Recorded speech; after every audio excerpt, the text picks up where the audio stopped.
Hello everyone. हम लोगों ने क्लास 9th एनसीईआरटी मैथ में एक्सरसाइज 1.3 कर लिया है। आज हम लोग एक्सरसाइज 1.4 करेंगे। तो ये जो एक्सरसाइज 1.4 होगा वो न्यू एनसीईआरटी बुक से होगा। ठीक है, तो न्यू एनसीईआरटी मैथ की जो बुक है उससे हम लोग ये क्वेश्चन करेंगे। तो 1.4 हम लोग करते हैं। तो चलिए स्टार्ट करते हैं इस वीडियो को। तो फर्स्ट क्वेश्चन है, classify the following numbers as rational और इरेशनल।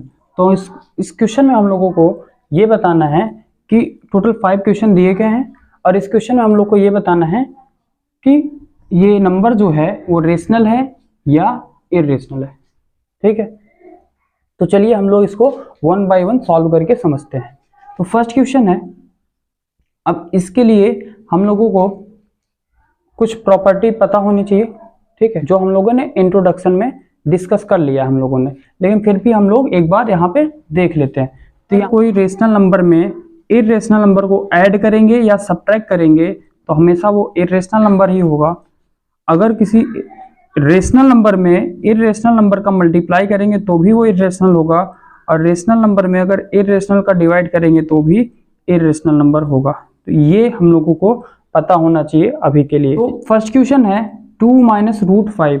तो यहाँ पर ये क्या है, ये रेशनल नंबर है और ये इरेशनल नंबर है। अब इन दोनों को हम लोग को सब्ट्रैक्ट करना है, तो सब्ट्रैक्ट करेंगे तो क्या आएगा, इरेशनल। तो इसलिए इसका आंसर, फर्स्ट का आंसर क्या हो जाएगा, इरेशनल हो जाएगा। अब समझते हैं सेकंड नंबर क्वेश्चन। तो सेकंड नंबर क्वेश्चन में इसको हम लोग पहले सॉल्व करते हैं। ठीक है, तो पहले चलिए इसको सॉल्व करते हैं और समझते हैं क्या आ रहा है। तो 3 प्लस, इस ब्रैकेट को हटाना पहले, तो 3 प्लस √23 माइनस √23। अब यहाँ पर √23 प्लस में है, यहाँ पर √23 माइनस में है, तो ये सब्ट्रैक्ट हो जाएगा और 0 आ जाएगा इसका आंसर। अब बचेगा क्या, 3। तो 3 क्या है, 3 हम लोग का रेशनल नंबर है। क्योंकि 3 को हम लोग कैसे क्या लिख सकते हैं, 3 को 3/1 लिख सकते हैं, जो कि p/q के फॉर्म में है, तो ये रेशनल नंबर हो जाएगा। अब चलिए बढ़ते हैं क्वेश्चन नंबर 3 की ओर। तो क्वेश्चन नंबर 3 है 2√7 अपॉन 7√7। तो यहाँ पर इन दोनों के बीच में क्या हुआ, मल्टीप्लाई हो रहा है, तो इसलिए इस दोनों को हम लोग सेम है तो काट सकते हैं। ठीक है, अगर ये ऐसे होता कि 2 प्लस √7 और 7 प्लस √7, प्लस या माइनस कुछ भी होता तो ये कभी नहीं कटेगा। अगर ऐसे कर देंगे तो ये गलत हो जाएगा। अब अगर मल्टीप्लाई में तो हम लोग इसको काट सकते हैं। इसको हम लोग जब काट देंगे तो क्या आ जाएगा, तो ये आ जाएगा 2/7। ये p/q का फॉर्म है तो ये क्या हो जाएगा, ये रेशनल नंबर हो जाएगा। अब समझते हैं क्वेश्चन नंबर 4। तो यहां पर क्या दिया है, यहां पर है 1/√2। यहां पर ये है 1/√2। तो 1 क्या है, रेशनल नंबर, और √2 क्या है, इरेशनल नंबर। तो अभी हम लोगों ने देखा था कि रेशनल और इरेशनल का जब डिवाइड करेंगे तो क्या आएगा, इरेशनल। तो इसका मतलब हम लोगों को कौन सा नंबर है, तो ये इरेशनल नंबर है। ठीक है, और इसके बाद लास्ट टाइप का क्वेश्चन देखते हैं, 2π। क्या है क्वेश्चन, क्वेश्चन है 2π। तो यहां पर हम लोग को पता होना चाहिए कि जो पाई होता है वो इरेशनल नंबर होता है। ठीक, तो पाई क्या होता है, इरेशनल नंबर होता है। तो यहाँ पर 2 क्या है, रेशनल नंबर है, और पाई क्या है, इरेशनल नंबर है। तो हम लोग रेशनल का इरेशनल के साथ जब मल्टीप्लाई करेंगे तो क्या मिलेगा, इरेशनल मिलेगा। तो इसलिए हम लोग, तो इसका आंसर हम लोग लिख देंगे इरेशनल। तो इस आंसर के साथ फर्स्ट क्वेश्चन कंप्लीट हो गया।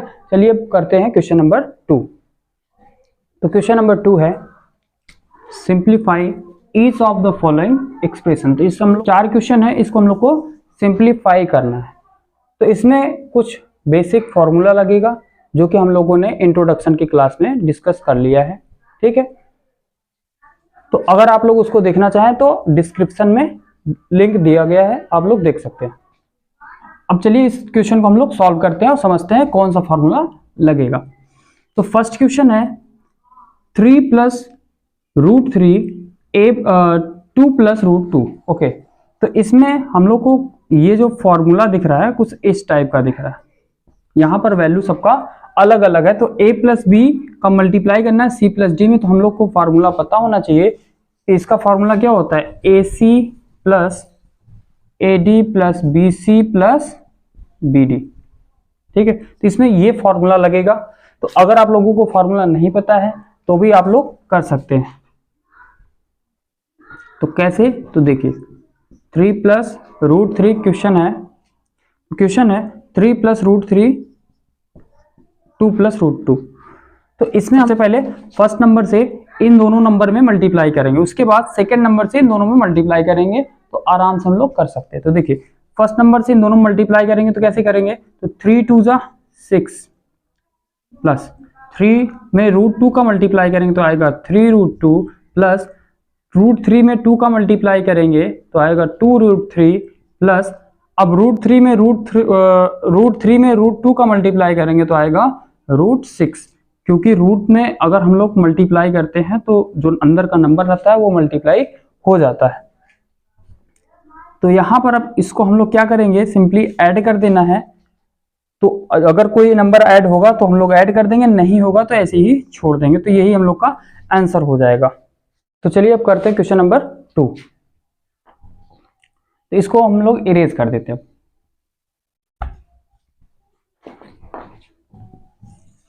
तो क्वेश्चन नंबर 2 के लिए जो फॉर्मूला लगेगा तो ये इस टाइप का दिख रहा है कि a प्लस बी और a माइनस बी। तो इसका फॉर्मूला होता है a square minus B square. तो इसमें हम लोग को क्या करना है, फर्स्ट नंबर का स्क्वायर करेंगे माइनस सेकेंड नंबर का स्क्वायर कर देना, तो फॉर्मूला बस लगा देना है। तो क्वेश्चन है 3 प्लस रूट 3 और 3 माइनस रूट 3। तो इसको हम लोग जब सॉल्व करेंगे तो आ जाएगा 3 का स्क्वायर माइनस रूट 3 का स्क्वायर। तो यहाँ पर स्क्वायर से रूट कट जाएगा और आ जाएगा 3 का स्क्वायर 9 होता है माइनस, और ये 3 बच जाएगा। तो यहाँ पर 9 में हम लोग 3 सब्ट्रैक्ट करेंगे तो आ जाएगा 6। चलिए अब करते हैं क्वेश्चन नंबर 3। तो क्वेश्चन नंबर 3 में जो फॉर्मूला लगेगा root a plus root B का होल स्क्वायर। तो इसका फॉर्मूला होता है a plus 2 root A B plus B. तो ये इसका फॉर्मूला होता है, ये हम लोग को फॉर्मूला लगाना है। तो यहां पर हम लोग क्वेश्चन दिया है रूट 5 प्लस रूट 2 का होल स्क्वायर। इसको जब हम लोग सॉल्व करेंगे तो ये हो जाएगा रूट ए प्लस रूट बी का होल स्क्वायर है। तो हम लोग रूट ए को हम लोग सबसे पहले क्या लिखेंगे, ए लिख देंगे। तो यहां पर हो जाएगा 5 प्लस 2 रूट 5 इंटू 2 प्लस 2। इसके बाद हम लोग देख रहे हैं कि ये नंबर जुड़ जाएगा, तो 5 और 2 7 प्लस 2 और 5 2 जा 10। तो यही इसका आंसर हो जाएगा। ठीक है, अब चलिए करते हैं last question.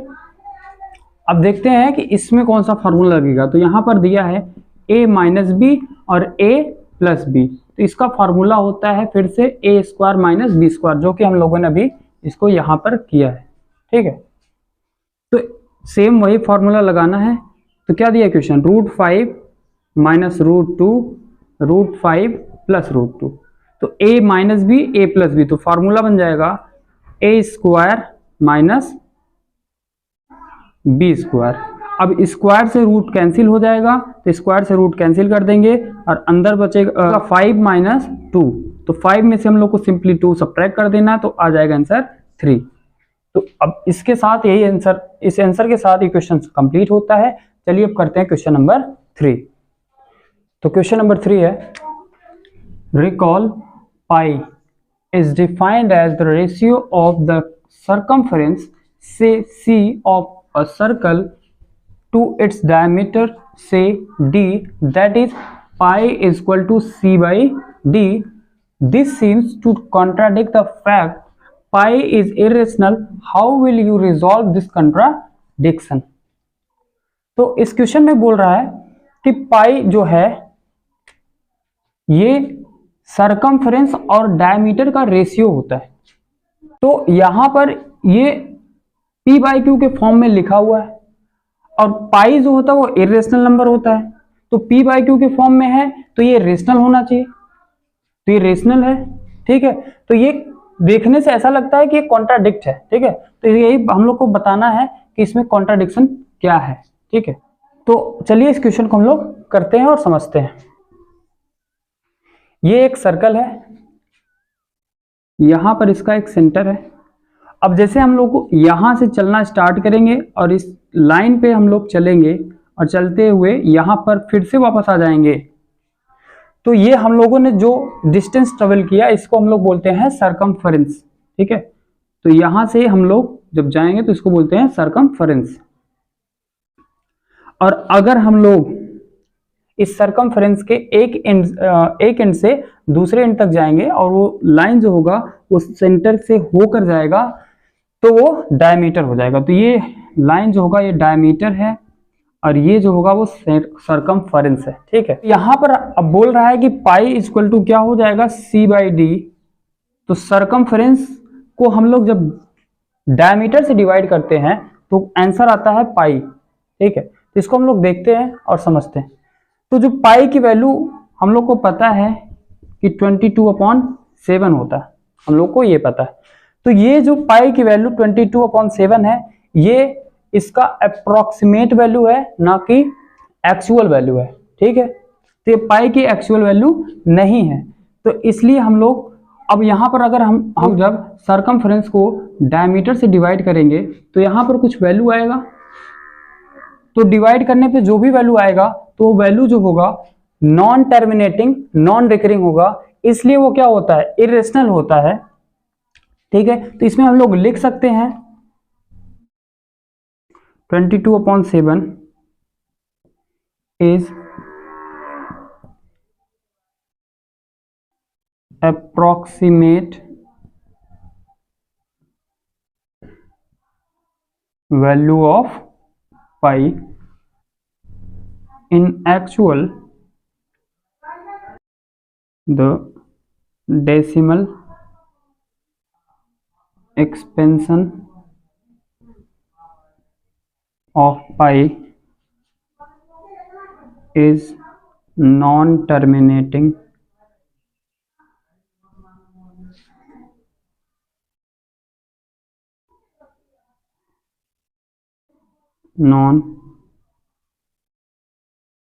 non-recurring. This means pi is irrational.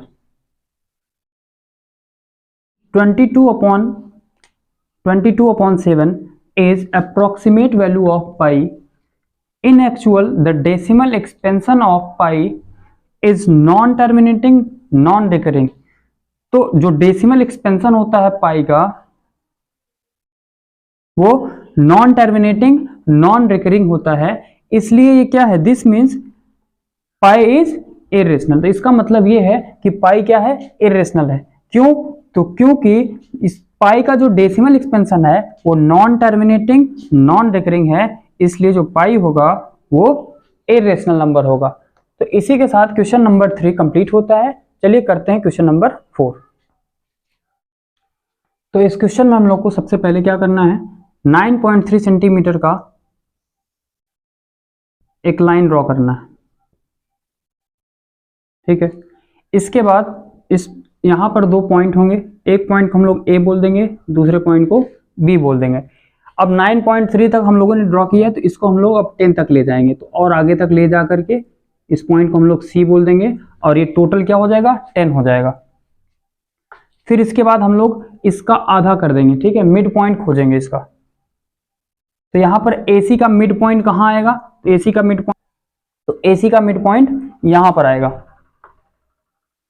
5 पर। ठीक है, क्योंकि ये पूरा 10 है तो इसका मिड पॉइंट हम लोग AC मिड पॉइंट मतलब होगा AC/2, तो इसका आधा करेंगे तो क्या हो जाएगा, 5 हो जाएगा। तो यहाँ पर 5 पर इसका मिड पॉइंट होगा। अब इसके बाद हम लोग को कंपास लेना है और कंपास से हम लोग को मिड पॉइंट पर रखना है और एक सेमी सर्कल ड्रॉ करना है। तो हम लोग सेमी सर्कल ड्रॉ कर देंगे ऐसे। ठीक है, तो सेमी सर्कल ड्रॉ करने के बाद हम लोगों को क्या करना है, तो हम लोग AC के परपेंडिकुलर बी से होकर जाने वाले एक लाइन ड्रॉ करेंगे। तो यहां पर हम लोग देखेंगे जो कि बी के परपेंडिकुलर हो, ठीक है, AC के परपेंडिकुलर हो। तो यहां पर हम लोग एक लाइन ड्रॉ करेंगे जो कि इसके परपेंडिकुलर होगा। अब इसके बाद हम लोग को क्या करना है, इस लाइन को और आगे बढ़ा देंगे। इसके बाद हम लोग कंपास लेंगे, बी पर हम लोग कंपास को रखेंगे और ये आर्क यहां से जहां पर ये पॉइंट टच करेगा, ठीक है, ये जो लाइन है जहां पर सेमी सर्कल को टच करेगा वहां से एक आर्क बना देंगे, ठीक है।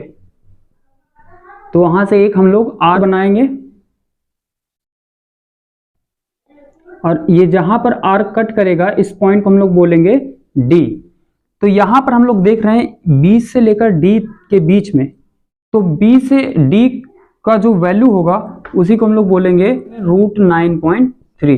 तो √9.3 का जो वैल्यू होगा वो BD होगा, ठीक है। तो हम लोगों ने इसको सॉल्व कर लिया है। अब चलिए करते हैं क्वेश्चन नंबर 5। क्वेश्चन नंबर 5 है rationalise the denominators of the following. तो हम लोग को इस जितने भी क्वेश्चन दिए गए हैं इसको हम लोग को रैशनलाइज करना है, ठीक है। तो ये आज का लास्ट क्वेश्चन है, तो इसको चलिए जल्दी से समझते हैं। तो फर्स्ट क्वेश्चन है 1/√7। तो हम लोग जब रैशनलाइज करते हैं तो कैसे करते हैं इसको समझिए। यहाँ पर √7 है तो इस √7 को डिनोमिनेटर से हम लोग को रूट हटा देना है, ठीक है। तो डिनोमिनेटर में रूट नहीं होना चाहिए, तो इसलिए हम लोग यहाँ पर रूट कैसे हटेगा, तो ध्यान समझिए। तो हम लोग √7 है तो √7 से ऊपर मल्टीप्लाई, √7 से नीचे मल्टीप्लाई। तो यहाँ पर √7 ऊपर हो जाएगा और यहाँ पर √7 और √7 दोनों पेयर बन जाएंगे, ठीक है। तो 7 का पेयर बनेगा और रूट बाहर हो जाएगा, तो 7 बाहर आ जाएगा, ये इसका रैशनलाइज हो जाएगा, ठीक है। हम लोग क्वेश्चन नंबर 2 करते हैं। तो सेकंड नंबर क्वेश्चन है 1/√7 माइनस √6। अब इसका हम लोग जब रैशनलाइज करेंगे तो हम लोग को नीचे से रूट हटाना है। तो हम लोग क्या करेंगे ऐसा कि रूट हट जाए, तो हम लोग इस साइन को हम लोग क्या करेंगे, चेंज करेंगे, ठीक है। तो यहां पर हम लोग एक फॉर्मूला जानते हैं a+b a-b का। तो एक यही फॉर्मूला है जिससे वैल्यू हट जाएगा, नीचे में रूट हटेगा। तो यहाँ पर a-b है तो यहाँ पर हम लोग √7 प्लस √6, तो यहाँ पर माइनस रहेगा तो यहाँ पर हम लोग प्लस से मल्टीप्लाई कर देंगे ऊपर और नीचे। तो यहाँ पर जब हम लोग ऊपर मल्टीप्लाई करेंगे तो 1 में करेंगे तो सेम वही नंबर आ जाएगा। नीचे यहाँ पर a-b a+b, तो इसका फॉर्मूला होता है, हम लोग पढ़ लिए हैं अभी, a² माइनस b²। तो हम लोग a का स्क्वायर कर देंगे, √7 का स्क्वायर माइनस √6 का स्क्वायर। तो यहाँ पर स्क्वायर से रूट कैंसिल हो जाएगा, स्क्वायर से रूट कैंसिल हो जाएगा। तो यहाँ पर आंसर आ जाएगा √7 प्लस √6 अपॉन 7 माइनस 6। तो इसका आंसर हो जाएगा √7 प्लस √6 अपॉन 7 में 6 सब्ट्रैक्ट करेंगे तो 1 आएगा। इसका आंसर हो जाएगा √7 प्लस √6। इसके बाद हम लोग थर्ड क्वेश्चन कैसे करेंगे, तो देखिए थर्ड क्वेश्चन कैसे होता है। तो यहाँ पर क्वेश्चन है 1/√5 प्लस √2। तो यहाँ पर अभी माइनस था इसलिए हम लोगों ने प्लस से मल्टीप्लाई किया, अब यहाँ पर प्लस है तो हम लोग इसलिए क्या करेंगे, हम लोग माइनस से मल्टीप्लाई करेंगे। तो √5 माइनस √2, √5 माइनस √2। तो यहाँ पर कुल मिला के हम लोग को एक काम करना है कि a+b a-b का फॉर्म बनाना है बस, ठीक है। अब यहाँ पर हम लोग सीधे सीधे मल्टीप्लाई कर देंगे तो √5 माइनस √2, तो ये हो जाएगा a+b a-b, तो ये बन जाएगा a² माइनस b²। अब स्क्वायर से रूट कैंसिल हो जाएगा तो ये हो जाएगा √5 माइनस √2 और नीचे आ जाएगा 5 माइनस 2। इसका आंसर हो जाएगा √5 माइनस √2 अपॉन 5 में 2 सब्ट्रैक्ट करेंगे तो 3 आ जाएगा। तो ये इसका आंसर हो जाएगा। इसके बाद लास्ट क्वेश्चन है आज का 1/√7 माइनस 2। तो इसमें हम लोग को रैशनलाइज कैसे करेंगे, तो यहाँ पर माइनस हम लोग को दिख रहा है तो हम लोग को प्लस से मल्टीप्लाई करना पड़ेगा। तो यहाँ पर हम लोग लिखेंगे √7 प्लस 2 अपॉन √7 प्लस 2। तो हम लोगों ने प्लस से मल्टीप्लाई कर दिया, √7 प्लस 2 से मल्टीप्लाई कर दिया, जिससे इसका फॉर्म बन गया a-b a+b का फॉर्म बन गया। तो अब हम लोग को क्या करना है, सिंपली मल्टीप्लाई कर देना है। तो √7 प्लस 2 अपॉन a-b a+b, तो √7 का whole square minus 2 to the square. तो यहाँ पर हो जाएगा √7 + 2 अपॉन रूट से स्क्वायर से रूट कैंसिल हो जाएगा, तो यहाँ पर आ जाएगा 7 - 2 2 ज़ा 4, तो यहाँ पर हो जाएगा √7 + 2 अपॉन 7 - 4 होता है 3, यही हो जाएगा इसका आंसर। तो आज ये कंप्लीट हो गया, एक्सरसाइज 1.4 कंप्लीट हो गया। तो हम लोग न्यू एनसीईआरटी मैथ का इस क्वेश्चन सॉल्व किए हैं 1.4, ठीक है। अब हम लोग अगले वीडियो में एक्सरसाइज 1.5 को सॉल्व करेंगे। तब तक के लिए रखते हैं, आज के लिए इतना ही, मिलते हैं नेक्स्ट वीडियो में, तब तक के लिए धन्यवाद।